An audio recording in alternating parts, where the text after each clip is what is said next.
It is time to review the latest iteration of Bill's Mock Draft Watch 8.0. 8.0. As Maddy tallies up the draft experts' picks for the Bills' selection at number 27 overall. Take it away, Matt. All right, let's start out with overall because we're updating our positions and our favorite players. So we've tracked 139 total mock drafts since the middle of January, and offensive line still the favorite position. Interior offensive linemen have been mocked to the Bills 24 times, offensive tackles 12. Next favorite position to get mocked to the Bills at 27 is running back, being mocked to the Bills 26 times, and then wide receiver 23, linebacker 22, and then our favorite players, the guys who have been mocked to the Bills the most at 27, Bijan Robinson. His name keeps popping up. He's been mocked to the Bills 22 times, and I think of those 22, twice he has been mocked to the Bills via the Bills trading up in the draft. Trade up too. Yes. Jeez. Number 2 is Osiris Torrance out of Florida, the interior offensive lineman. Jordan Addison, Drew Sanders, and Brian Branch have all been mocked to the Bills 10 times. Jordan Addison and Drew Sanders are names that have kind of shot up in the last 3 weeks. Yeah, gained steam in the last 3 weeks because of the fact that free agency is over. You're starting to see maybe some holes left in the roster, some needs based on what could be available. Jordan Addison and Drew Sanders have been popular names that I've seen in the last few mock draft watches that we've released. And in the last mock draft watch, so 8.0, we tracked 10 mock drafts. Of those 10, linebackers were mocked to the Bills 4 times.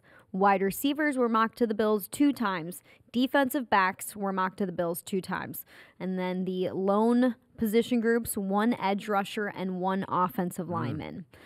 The favorite names out of Mock Draft Watch 8.0, Drew Sanders was mocked to the Bills twice, and Jordan Addison was mocked to the Bills twice. So, like I said, be happy with either one of those guys. Gaining steam in the last few weeks, kind of shot up in terms of numbers with what we've seen, with what I've tracked. Brian Branch is still there. He was on a mock draft watch. Yeah, we were talking about recently. that late last week. That was Charles Davis's mock draft from NFL.com.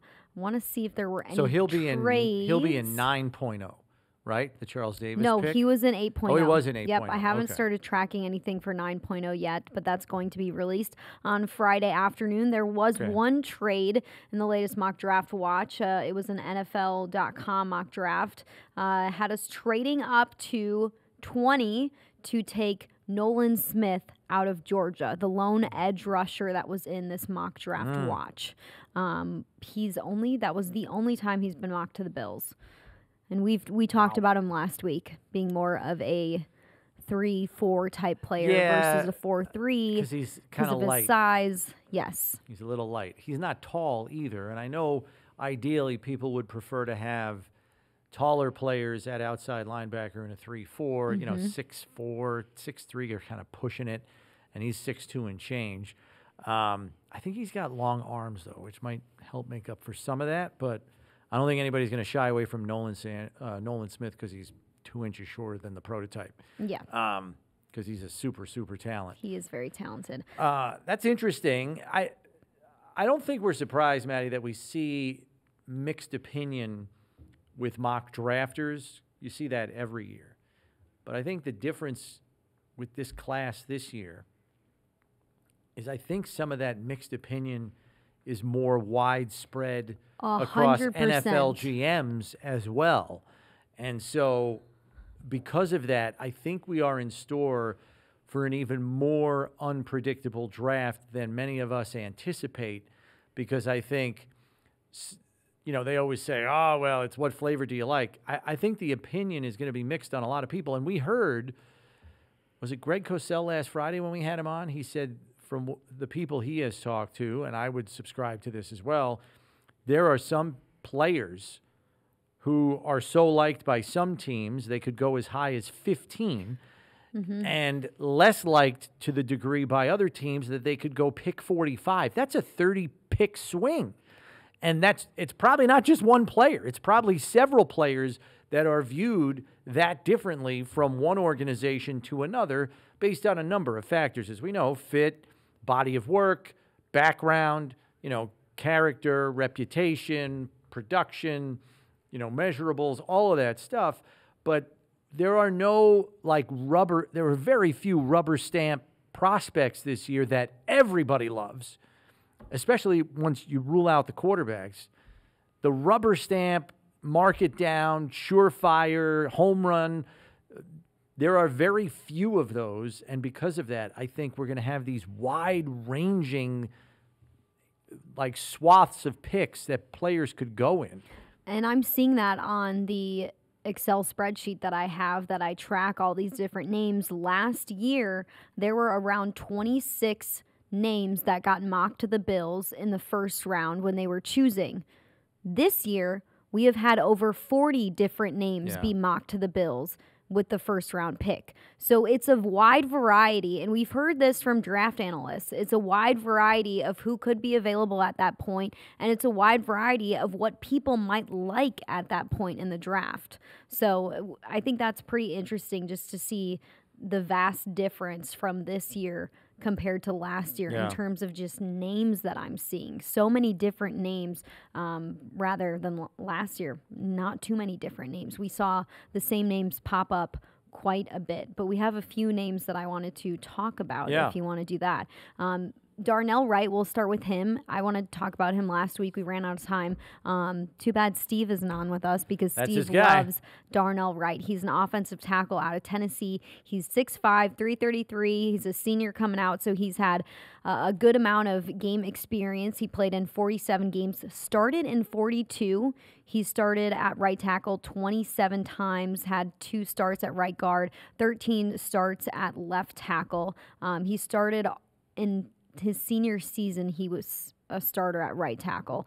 He did not allow a sack in his final 19 games. He ran a 5-second 40, which is pretty good for a guy that size. Yeah. When you turn on the tape, he's got strong hands. He's got a powerful lower half that's hard to knock off balance. I think that's one thing that popped out to me. His length definitely shows up on tape. His size makes him tough to get by. His technique isn't all the way there and can look sloppy at times, I think due to his size as well, but his athleticism makes up for it, and he usually gets the job done. You see some pancakes on tape, too, which is fun. What do you think about Darnell Wright? I think his feet are very good for somebody that big. A lot of times you get guys north of 330 pounds, and it looks like they have cement buckets for shoes, and he doesn't. He's got pretty nimble feet. I don't know that they're that good to play on the left side, where you're going against the best of the best. But I think he can lock down right tackle for you pretty capably. The only time I see him getting beat is if he's a half second slow off the snap and he just gets beat by a flat-out speed rush.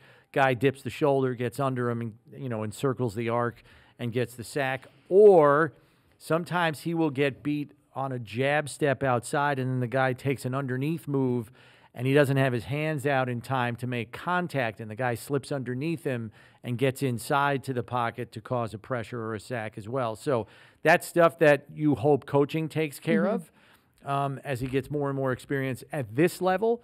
But you could do a lot worse than Darnell Wright, at the bottom of round 1 if he's still there. I'm just He's been flying up the draft boards. Yeah, that's my concern, that he's not even going to be an option available for Buffalo at 27. I know. He was kind of a favorite name. I don't want to say favorite, but his name was popping up frequently, I want to say a month and a half ago, but now he hasn't been mocked to the Bills too often. He's popped up here and there over the last couple weeks, but not as consistently as somebody like Drew Sanders or Jack Campbell or Jordan Addison, they've become popular names as of late. Another offensive lineman that was mocked to the Bills early on, and I really haven't seen his name pop up, but it did pop up in the latest mock draft watch, is Cody Mauch out of North Dakota State. The Toothless Wonder. The Toothless Wonder. He's got this red, long hair. He has no front teeth. He doesn't want to put any front teeth in. He got him knocked out at a basketball game, I think, and has just decided to keep that as a part of his identity, which is an offensive lineman. I love that. He's 6'5", 302 pounds. He's a redshirt senior. He played 6 years with North Dakota State because of the COVID year. So he's had a lot of time with this team. He played in 62 games. He played mostly at left tackle in his final 3 seasons.